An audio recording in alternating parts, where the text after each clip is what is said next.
Hi everyone, welcome back. Thanks for joining us today. We've got a brand new story to share with you, so let's begin. My name is Tyler, and what I'm about to share with you is something that completely changed my life. 2 years ago, I was in love with a woman I thought was my future. I gave her my time, my loyalty, and my heart. But in just one night, everything I believed about our relationship came crashing down. Back then, I believed that if you cared about someone and treated them right, they'd do the same for you. But life has a way of proving you wrong.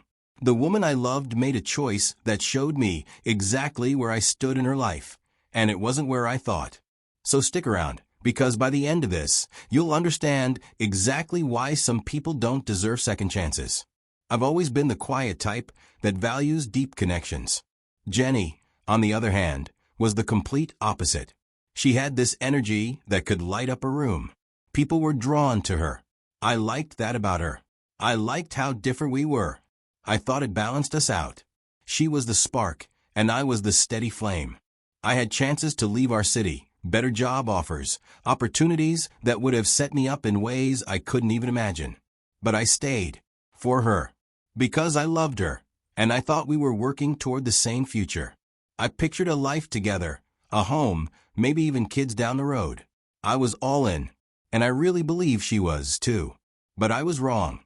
That realization hit me hard on what should have been one of the happiest nights of my life. It was Jenny's birthday, our relationship anniversary, and the night I planned to propose. I had everything set, reservations at a nice restaurant, a small, private table. I had rehearsed the words in my head 1,000 times, imagining the way she'd smile, maybe even cry a little, as I slid the ring onto her finger. I was nervous but excited. This was supposed to be our moment. At the last minute, she decided to ditch our anniversary dinner for a wild party with her high-status friends. No discussion, no apology, just a casual, "Oh, I'll make it up to you. We can do dinner another day." When I called her, hoping maybe she'd change her mind, she brushed me off like I was making a big deal out of nothing. "You're overreacting," she said. "It's just dinner." But it wasn't just dinner. She had no idea what she was throwing away. No idea that I had a ring in my pocket, ready to give her everything. And in that moment, something inside me broke. That night, I lay in bed staring at the ceiling, trying to understand how someone I loved so much could make me feel so invisible. I had given her my heart, and she had chosen a party over me. The next morning, I woke up with a heavy feeling in my chest. I had cried myself to sleep the night before, but I still held on to some small, ridiculous hope that Jenny would realize what she had done and try to make things right. Maybe she'd call or text something. But the hours passed, and nothing came. I checked my phone a few times. By the time the sun started setting, it was clear. If she cared, she would have reached out. If she had even an ounce of regret, she would have said something. But she didn't. And that silence told me everything I needed to know. I wasn't going to sit around waiting for a woman who clearly didn't value me. So I made the decision right then, and there, I was done. I went through my phone, found her number, and deleted it. Then I blocked her on every social media platform. Instagram, Facebook, Twitter, gone. I erased every picture, every message thread, every trace of her. If she didn't want to make me a priority, then she wasn't going to have access to me anymore. I wasn't going to leave the door open for her to waltz back in whenever she felt like it. With Jenny out of the picture, I had to face another truth. I had nothing keeping me here anymore. I had passed up job opportunities in the past because I didn't want to leave her behind. But now, staying felt pointless. There was nothing left for me in this city. I wasn't even going to wait for another offer to come through. I told myself, when I get there, opportunities will come. I wasn't going to let life happen to me anymore. I was going to take control. That night, I sat my parents down and told them everything.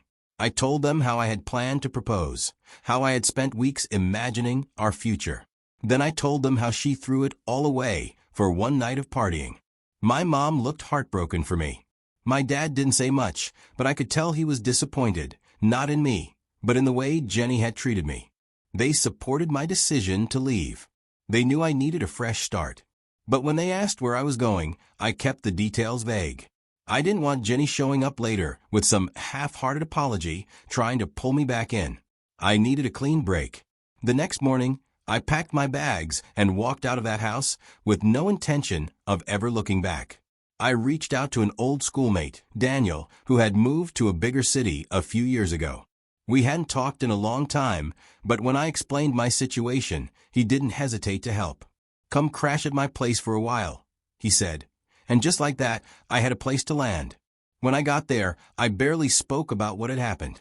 Daniel could tell I was going through something, but he didn't press. I was grateful for that. The last thing I wanted was to rehash the past. I just wanted to drown myself in work and forget everything. And that's exactly what I did. I took on every job I could find, day shifts, night shifts, anything that kept me busy. I wasn't picky. I worked in warehouses, handled deliveries, even did some freelance tech work when I could. My body was exhausted, but my mind was too numb to care. I refused to check social media, refused to wonder what Jenny was doing, refused to even say her name in my own head. Relationships? Forget it. I didn't want to hear about love, dating, or anything that involved emotions. My only focus was me, making money, securing my future, and becoming someone who would never be left behind again. I had always been responsible with money, but now I took it to the next level. Every dollar I made was split into two categories: investing in myself and investing in the stock market. I learned everything I could about finances, watched videos, read books, and studied how to make my money work for me. Slowly, I started seeing the results. After a few months, I was able to move into my own place. It wasn't anything fancy, just a small apartment, but it was mine. No more crashing on couches. 2 years went by in a blur. The pain that had once consumed me no longer controlled my life. Looking back, I realized Jenny did me a favor. If she hadn't walked away that night, I might have never walked toward the life I was meant to have. One day at the mall, I wasn't expecting to run into anyone from my past, let alone someone connected to Jenny. I was just there to pick up a few things. But as I turned a corner near the food court, I saw a familiar face. At first, it didn't register, but then it hit me. It was Eve, Jenny's old friend. My first instinct was hesitation. The last time I had heard her name was when Jenny accused her of trying to steal me. Back then, I trusted Jenny, so I naturally believed she was telling the truth. I even remembered thinking Eve was a snake for trying to mess with our relationship. But standing there, looking at her now, she didn't seem like someone who had done anything wrong. She seemed friendly. And from the way she reacted when she saw me, I could tell she wasn't holding onto any bad blood. She smiled a little surprised and said, "Wow, Tyler, I never expected to see you here." I nodded, still trying to process the situation. "Yeah, it's been a while." There was this moment of silence where we both weren't sure how to act. We had never really spoken much back then because, well, Jenny had made sure of that. But after a brief, awkward pause, Eve broke the tension by asking if I had time to catch up over coffee. I figured, why not? At worst, it would be an uncomfortable conversation, but at best, I might get some clarity on things I never really questioned before. So we sat down at a small cafe in the mall, and that's when I learned the truth. Eve didn't dance around it. She came right out and said, "I always felt like Jenny didn't appreciate you. That's why we stopped being friends." That threw me off because that was not the story Jenny had told me. When I asked Eve what she meant, she explained everything. Apparently, she had confronted Jenny about how she treated me, how she was selfish in our relationship, how she didn't seem to value my time or my feelings. But instead of listening, Jenny flipped the situation and accused Eve of trying to take me for herself. That accusation spread through their friend group, and before Eve could defend herself, Jenny had already turned everyone against her. The more Eve talked, the more everything started clicking in my head. It all made sense. Jenny had lied to me. She had painted herself as the victim and made Eve look like the bad guy. And I had fallen for it blindly. For a long time, I had convinced myself that I knew Jenny, that I understood who she was. But now, sitting there listening to Eve, I realized how much of Jenny's version of reality I had accepted without question. It wasn't just about what she had done to me on that anniversary night. It was a pattern. Jenny had a way of making herself look innocent while throwing other people under the bus. And the worst part? I had played right into it. I told Eve everything. How I had planned to propose, how Jenny ruined it. How I left everything behind and started over. She listened without interrupting, just nodding like she actually cared. It felt good to finally say it out loud, especially to someone who actually understood what kind of person Jenny was. And for the first time in a long time, I didn't feel stupid for believing the lies. I just felt relieved that I finally knew the truth. After that day, Eve and I stayed in touch. There was something easy about talking to her, probably because she had already been burned by Jenny too, or because she didn't expect anything from me. We started hanging out more, grabbing lunch, watching movies, just enjoying each other's company.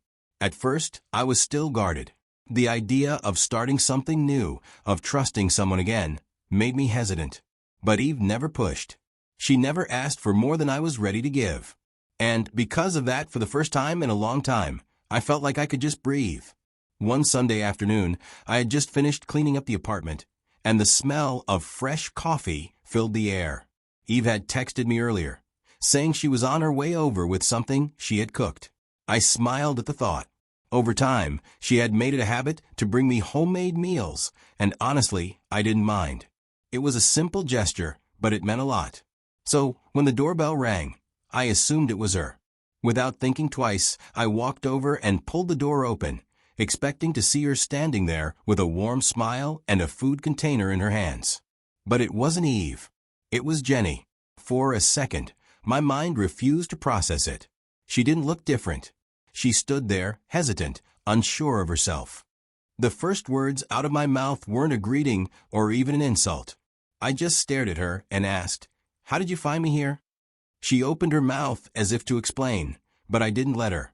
I had no interest in whatever story she had come up with. I shook my head and said, "Leave." Just like that. Because she had no business being here, and I wanted her gone. She broke down right there in front of me, sobbing so hard she could barely get her words out.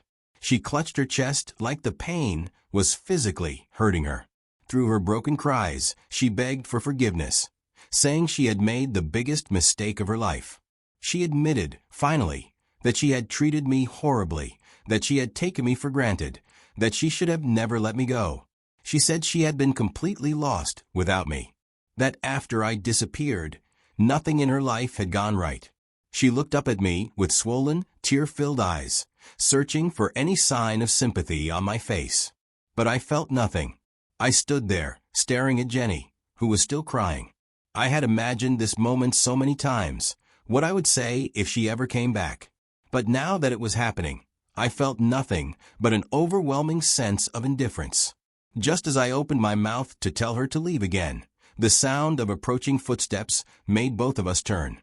Eve was walking up the steps, carrying a container of homemade food, her smile warm and effortless.